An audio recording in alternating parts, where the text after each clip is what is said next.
Welcome to the Leslie Hawkins Podcast. Each week, my guest and I discuss one pivotal moment in their life, what they learned from it, and their words of wisdom.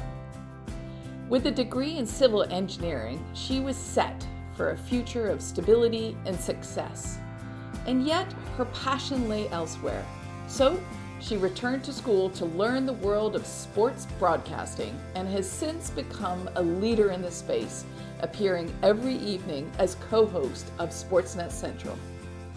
After years of covering hockey, she made an unexpected move at 41, lacing up her own hockey skates, joining a women's league, and discovering a completely different relationship with the sport she'd covered for years.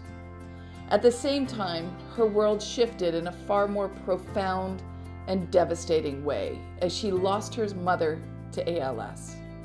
Now, in her upcoming book, When the Game Changes, she reflects on reinvention, grief, and gaining a new perspective. Welcome to the Leslie Hawkins Podcast. I am so grateful that you are joining us here today. Please welcome today's guest, Evanka Osmak. So Evanka is a sports broadcaster with Rogers Sportsnet. So if you turn on your TV every evening, Evanka is one of the faces that you will see along with Ken Reed. Mm-hmm. And she is also an established author. So she wrote a children's book called Alley Hoops. And you will hear a little bit about a new book that she has coming out in the coming weeks. So we'll talk about that in a minute. But Evanka and you and I met, we're going back quite a few years when you were the MC for the CP Women's Leadership Summit in Regina. Yes. Actually, you were the MC. I was a panelist along with Lori Kane and some others. And so that was the first time we've met. And I've just watched your career just continue to flourish and grow. So it's been amazing. Yeah. Nice to be here, Leslie. Thanks for having me. So this podcast is all based on one question, which is what is one pivotal moment in your life? And the reason I chose that question was, first of all, it's very universal. We all have so many ups and downs and pivots within our life. But having gone through so many pivots myself, I've learned that there is a sense of loneliness that can come with some pivots, of this sense of it's just me. Mm-hmm. And yet when you start talking to people and you expose yourself to this great community around, you find out, oh, actually, I'm probably not the only person in the world that's done this or is feeling this way. Mm-hmm. And so I wanted to create this platform for people to learn from amazing other people like yourself of their stories, how they've managed through pivots, and then give them this sense of community. Mm-hmm. So glad you're joining. Yeah, thanks for having me again. Good. Yeah. So pivots, we're talking pivots. So we are talking. So my question to you is, what is one pivotal moment in your life? First of all, whenever I hear the word pivot, I always think of Friends and Ross Geller. Yes, right? yes. You can't with not. that massive couch going up the stairs. Pivot. So not that. Yes. It wasn't taking a couch and moving. I would definitely look at my life, my years of experience, and think of two moments that have definitely altered and changed my life in a huge way, and thankfully have made the best of both. Mm-hmm. The first would have been when I was 24 years old and I pivoted from a career in engineering. And it was what I had studied in school, at university. It was where I was working for a couple of years. It was where my parents thought I was supposed to be. It was, everything was just, laid out. And that was the journey I was supposed to be on because, why change? And that's what I studied. And I knew I wasn't happy. Okay. I was 24 though. So at that age, you don't have any real responsibilities. You don't have people you're responsible for. I didn't have children. I wasn't married. I was living with my parents. So I didn't have, any overhead expenses. And I wasn't happy though. So I thought, I gotta change something. Yeah, right. And so started to explore what I would love. And I am so grateful that I had someone in my life at the time that said, if you were put on a different planet or a different country, wherever you want to go, and you didn't have that pressure of having to continue doing what you're doing and living up to expectations. Like, what would you do for yourself? And so I thought, I'd really like to be on television. And I love sports television, or I love sports. And so I started to look into how I can get into it. Like, how do I make it happen and just leave engineering and go into this? And so that was a major pivot for me because, you know, going on this one path that seemed really safe and like it was going to be, you know, I was going to make a lot of good money and stability and be close to home.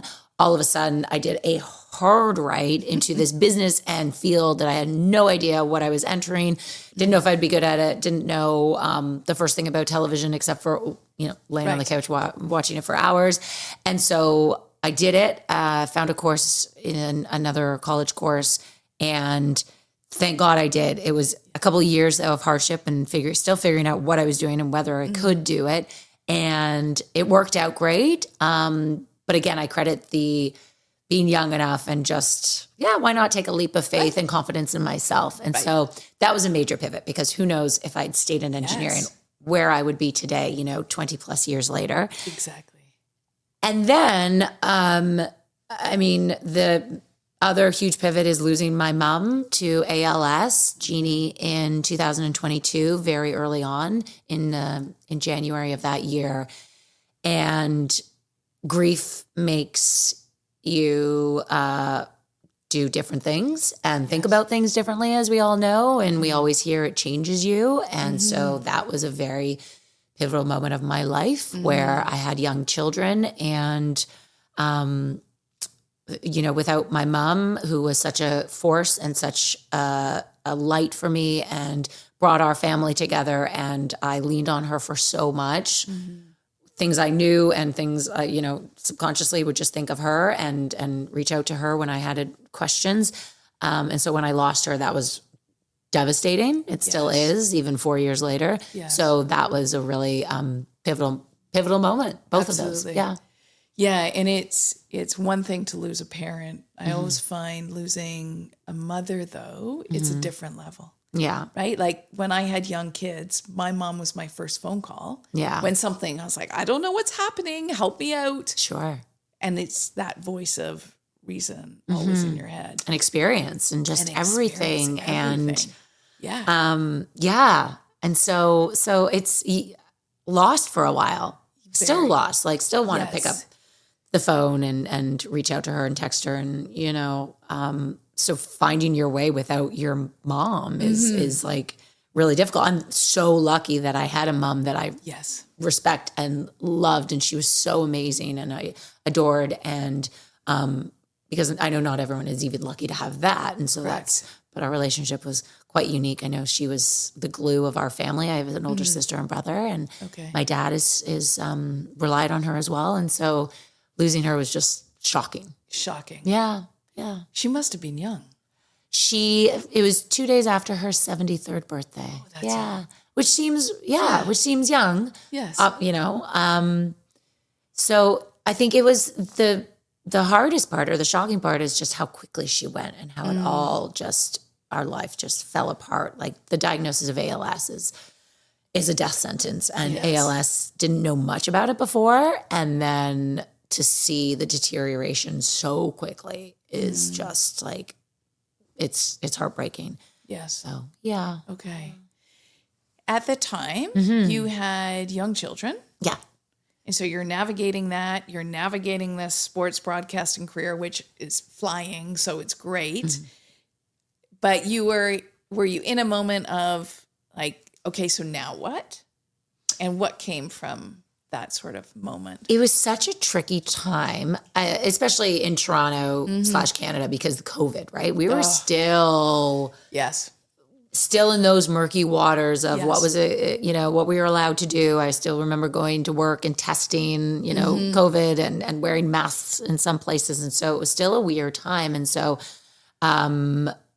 everything was like not right in the world, or in my world. Yes. Yeah, it was, my kids were quite small, my two boys, and just figuring out my place, like, as I said, when you lose your person that you've known your whole life and has shaped you and helped you make decisions and never wanted to disappoint her. So trying to figure out, who I was, like, it takes some time. Still figuring it out. Yeah. Yes. Okay. Yeah. But you've leaned in. Yes. In a big way. Yeah. Yeah. So why don't you tell the audience what you've been doing?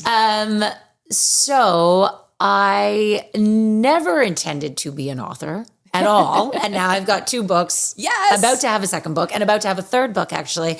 So, how'd that happen? That definitely wasn't on my radar. So the first book, Alley Hoops, I'll talk about that one because that was something I did start thinking about pre-COVID. And I'm so passionate about women in sports. Yes.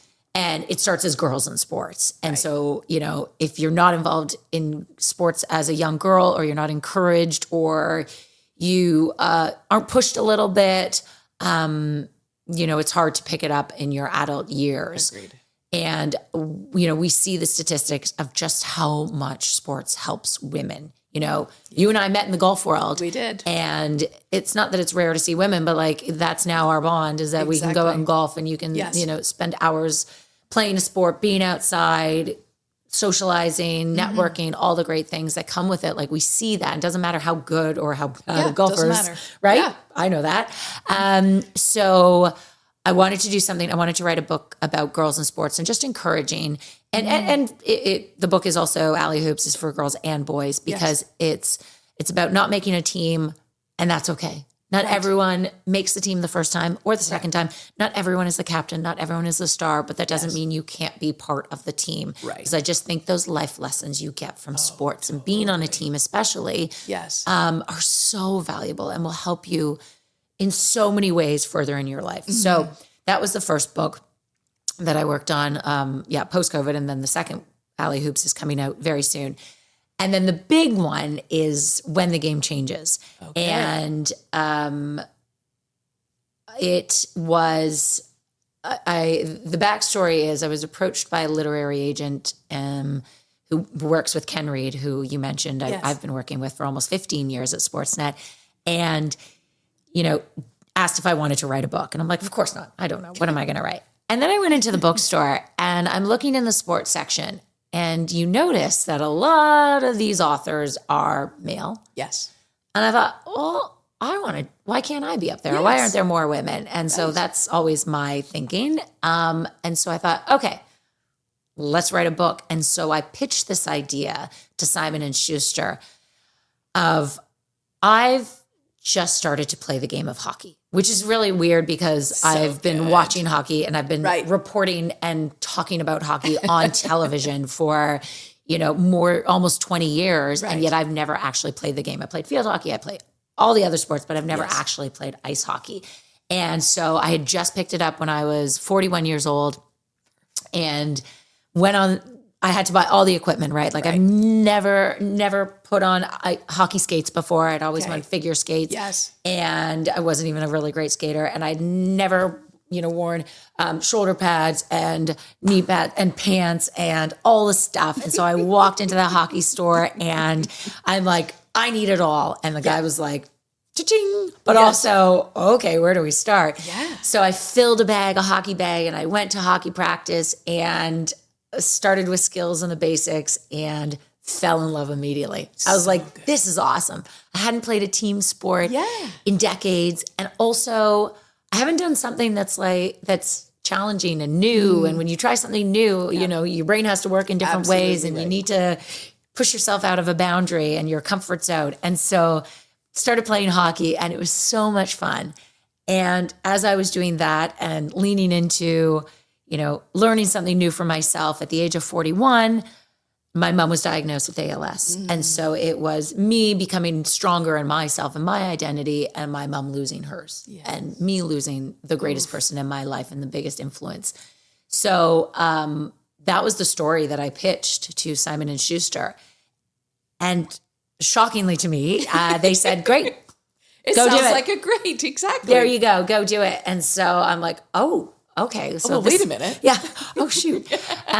So thankfully I connected with Christina Rutherford, who works at Sportsnet, and she is the most wonderful human and also a brilliant writer. And so we joined forces and spent years working together on this book. And she asked the right questions and she wrote in my voice, and she pushed me when I was like, it's fine, or I don't have time. And she was like, no, we are doing this. And so she was such a great teammate for me in this process. And so we wrote a book about my journey of finding myself and losing my mom.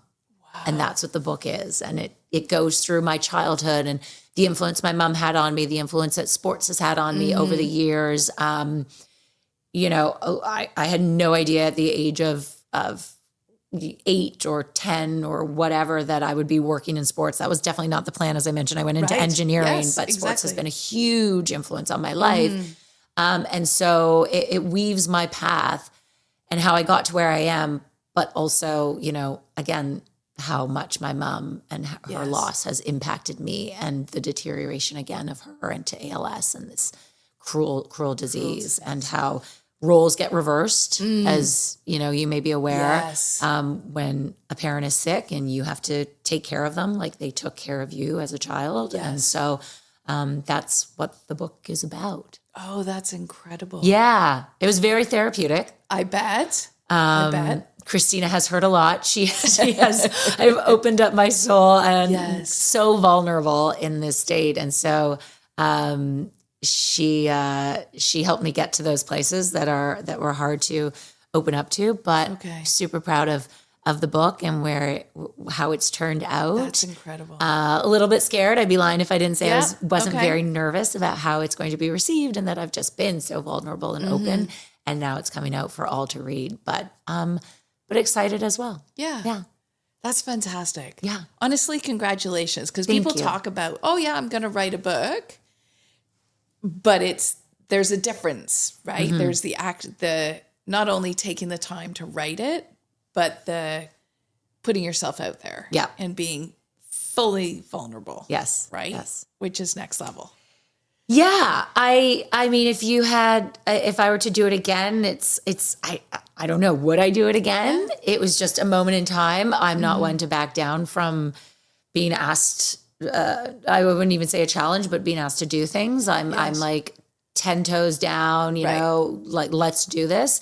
But again, it was like very therapeutic in that I could just talk about everything. And so, now I'm like encouraging my friends and people to write a journal. They don't necessarily need to do a book, but write a journal and talk about these things. Cause, it's been really, really helpful. Really helpful. Oh, this is why I am the way I am. Yeah. Interesting. Yeah. Yeah. I might just take you up on that. Yeah. Yeah. Or like, I never wrote a diary. I wasn't a Dear Diary person. No.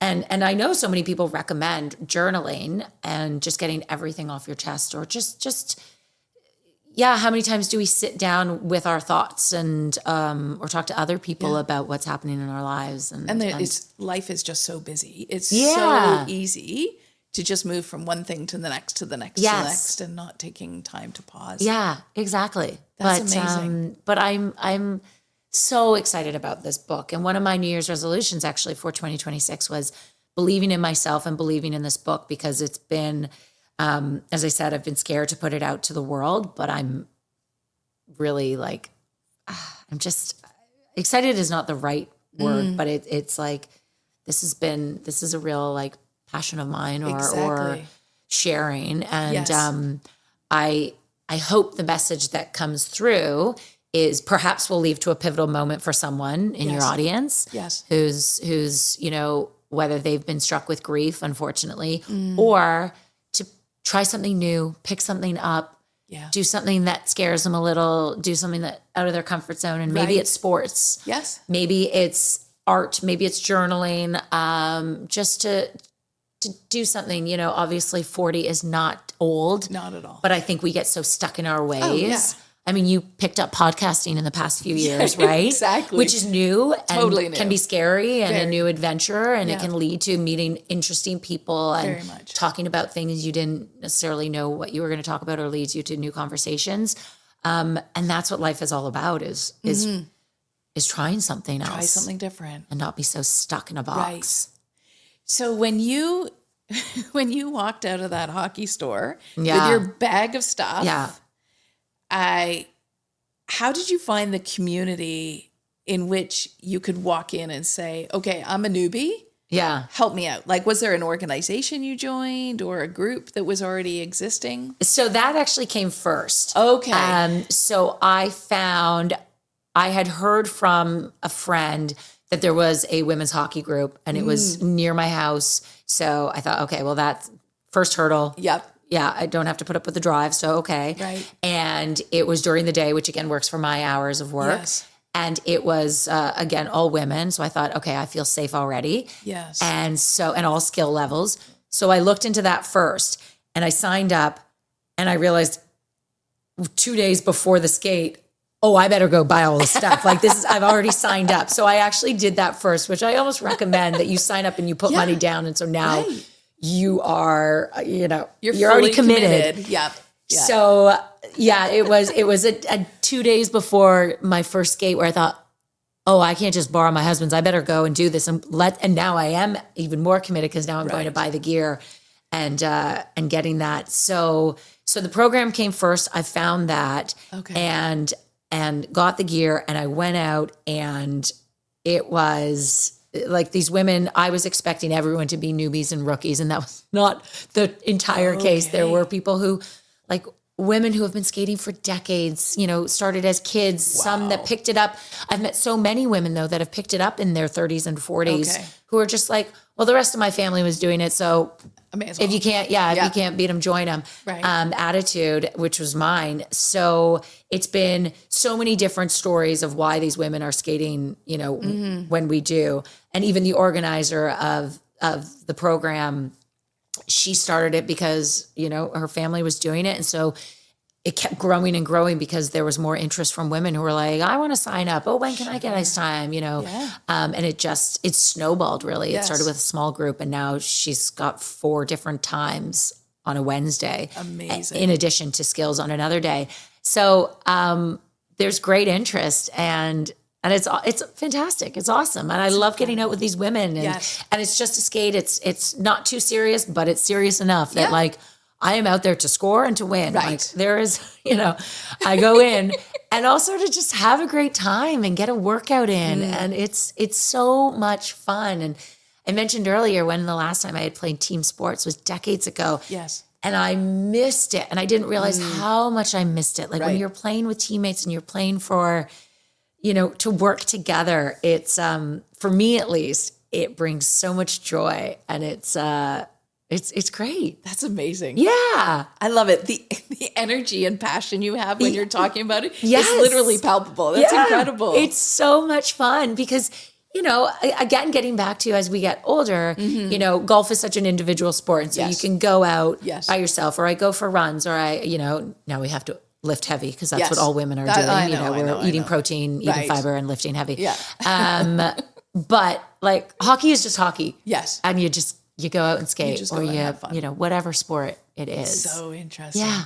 It's incredible. Well, I commend you for that because it's been one of the things, not that I'm going to get into hockey, I will be honest with you, but sport's been part of my life forever. I grew up as this competitive swimmer and then I stopped that and then it was all racket sports and then it got into golf and then it was all things golf.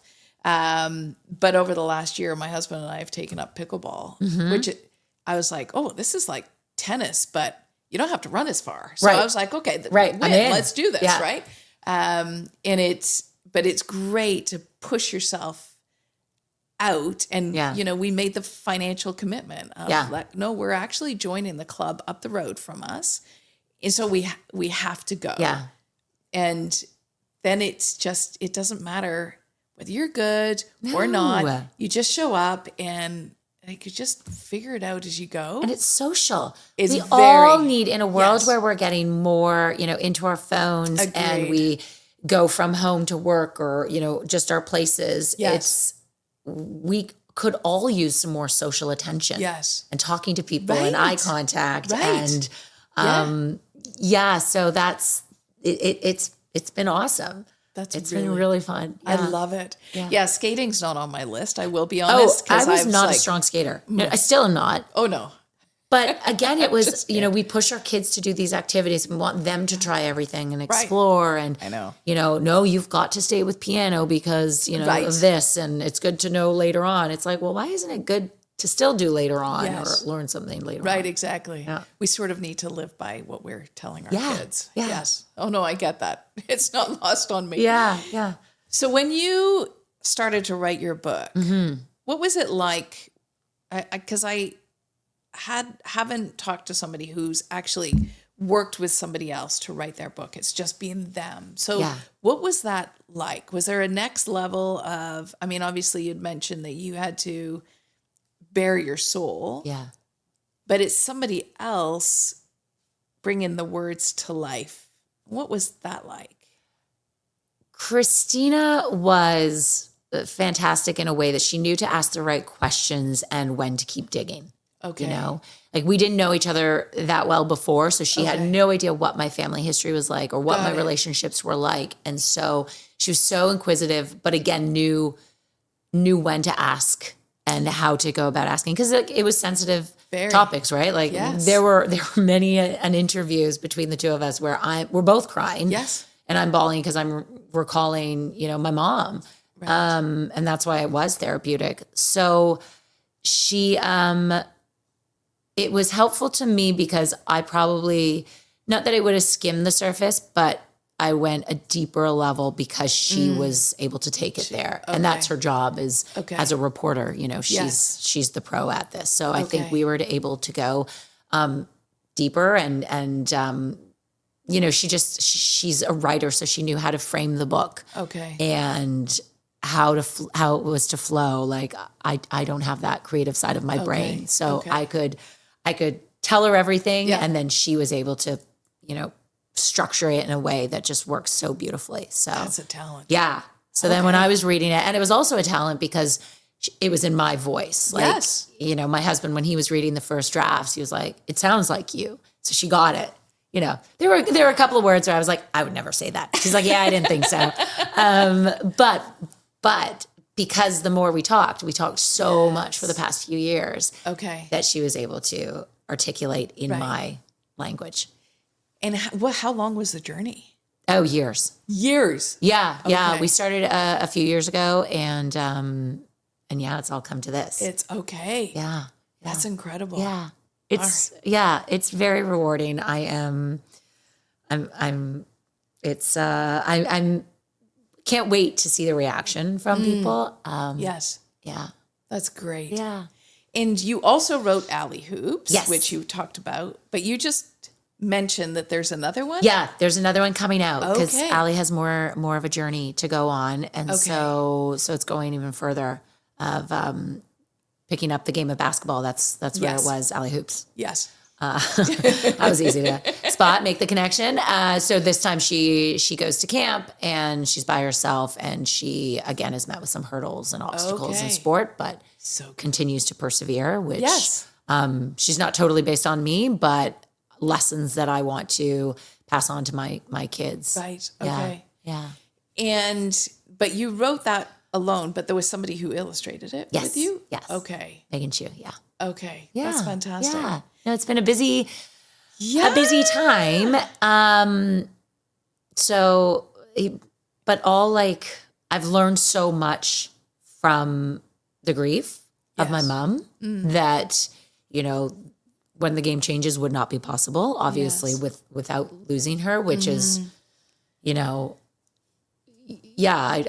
want her in my life. Yes. But through the grief, you change priorities. And as we said earlier, it changes who you are and how you handle things. And so I have also changed the way that I behave and move and prioritize my life, right? Right. Yeah. But it's an incredible testament to her, right? Yeah. not only the impact that she had on you and the rest of the family, but it's part of her legacy is what you're writing, which is incredible because you can not only share that with the world, but I hope she'd be proud. She would be incredible. I think so. Yeah. Yeah. I'm almost getting teary. Yeah. I still get teary, and that's, yes.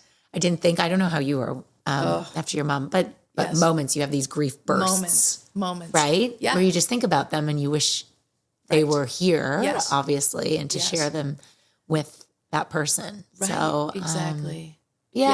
She was a force, and she was a cheap laugh. So would laugh. You could tell her the corniest joke and she would giggle. So it was the best. Okay, good. She was amazing. Well, you were continuing her legacy, which is amazing. Yeah. And then her grandkids also get to be part of it. Right? Yeah, exactly. Which is fantastic. Yeah. And I know that the boys, maybe not now, but will read it and then get to know her more through the book, which I didn't even think about. That was not my intent when I was reading it, but I'm always starving or like thinking of ways to give them more of my mom. Yes, right. To live with. Exactly. Yeah. Well, that's fantastic. Yeah. So through this journey, through both the first pivotal moment of moving from engineering into sports broadcasting, which, by the way, thank you very much because you fill our TV every evening. We appreciate that move. And also, obviously, the loss of your mom and writing these books. What have you learned about yourself? That I don't set boundaries and I say yes to a lot, probably, which I don't know if it's a bad thing all the time. It's good or bad, depending on the day. Yeah, exactly. I think that, what have I learned about myself? That I can do it. Yes. And I just figure out a way to do it. Right? I don't know. Not that I do everything, but I love checking things off the box and accomplishing things. And I know I get that from my mom. No offense to my dad, but I know I get that from my mom because she was such an accomplished person. And so, I never wanted to disappoint them. And so I think just trying. Oh gosh, that's not a great answer, but doing. You could do things. hard things. That's what you've done. Yeah, I think that's what I always remember is and try to pass on to my children too is like figure it out and get it done. Yeah. Yeah. All right, my last question for you. Okay. Is what would be your words of wisdom for the audience? Okay. Words of wisdom. For me, it has definitely been around grief and that it has changed my priorities in a healthy way because I prioritize laughter and family and friendship. Like I need my friends. And so I find a way to make life more fun and take it less seriously. Yes. In light of what has happened to my mom and our family with her passing is that I just know that we need to prioritize like the good stuff. Yes. The good stuff all the time. And you don't need grief to recognize that. No. But for me, it has been, unfortunately, because of my mom, but she's no longer here, but that's what I would say, my words of wisdom. Definitely. Yeah. Well, thank you. Yeah, thanks, Leslie. Thank you so much for coming on the podcast. Thank you for sharing your stories. Absolutely. I cannot wait to see when your book comes out. Yes. When the game changes. When the game changes, April 7th. April 7th. Yeah. And we'll really all be excited. there cheering you on. Thank you, Leslie. Yeah, just so incredibly Who would have impressive. thought from 2018 in Regina to, sitting Here we across are. from each other chatting. Exactly. So thank you. I appreciate your time. Thank you for joining me today. I thoroughly enjoyed this conversation with Evanka as she is so genuine and upbeat. Her grief from losing her mother is so present, and yet she is honoring her mother's legacy with her new book, When the Game Changes. I can't wait to read it. If this story resonated with you, please share it with someone you care about and be sure to subscribe so you can continue to hear more pivotal stories involving one question, one turning point, one powerful story. I'll see you next week with another guest on the Leslie Hawkins Podcast.